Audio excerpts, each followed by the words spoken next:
My turn.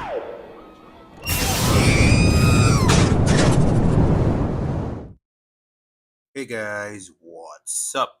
Welcome back to the Starkside. While you're here, I do appreciate it if you support the channel by hitting that like button, and if you're new here, please hit that subscribe as well as the notification bell.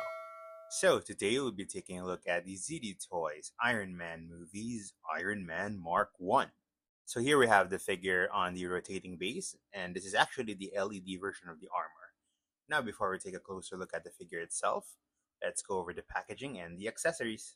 So, the Mark 1 comes in this sleek looking packaging for ZD Toys Iron Man. We get an image of the armor here at the front. At the upper right corner, it says Infinite Action X, which is part of the ZD Toys toy line. Then here we have the Iron Man movie logo as well as a label that says Mark 1. And here we get a Disney logo to show that this is an officially licensed toy line. At this side, it says Mark 1 again. At the other side, we get another movie logo. And at the back, we get some nice renders of the figure, as well as a few shots of the figure in some poses. And as with all ZD Toys packaging, the door is magnetized.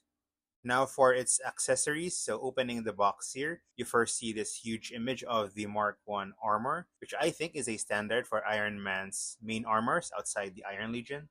Next is you'll see a clamshell for Iron Man. Then behind it is another clamshell with his accessories.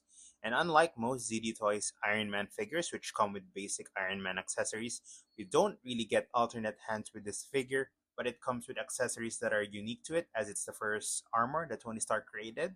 So we get this back accessory for the Mark 1, a pair of flame effects, and like with the repulsor blast effects that we get from the other armors, they have this orange gradient effect which looks really cool. And like with most ZD Toys Iron Man figures, we also get this flight stand here. It has this cool, simple design to it. It doesn't have the Iron Man logo, but it does say Marvel Studios here. I do wish it came with a Mark 1 label to differentiate it from the other armors in your displays. Now, taking a look at the figure itself, as always, ZD Toys has done a fantastic job with this figure here. The Mark 1 is one of Iron Man's most iconic armors, mainly because it's the first armor he created. Anyway, let's take it off the rotating base and take a closer look. First things first, looking at the head sculpt, I think this looks amazing. I think the gunmetal gray on this is applied really well. And I really love how crude and battle worn this armor is. As you can see here, you can notice some dents in the helmet here, highlighting the fact that this armor was made from scrap metal and repurposed Jericho missile parts and was not really that durable compared to his later armors. So, really nice. And like the head sculpt, the rest of the figure looks really awesome.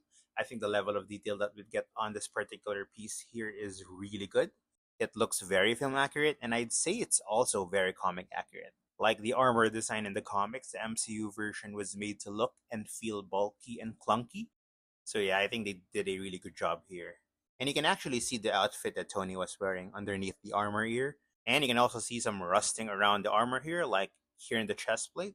Really nice. I don't think ZD Toys skimped out on us on the detailing here at all. And actually, if you look at the arc reactor, we get more sculpted details here. And like I mentioned earlier, this is the LED version of the figure, so we have that feature here. So the button for that is here at the back. So that back accessory also functions as a cover to hide this. And there, we have the Mark 1 all lit up. And I just really love the level of detail that we get with ZD Toys Iron Man figures. I think I've said that too many times now. Anyway, comparing it with Hasbro's Mark 1 armor here, you can definitely see which one feels very close to the actual MCU Mark 1.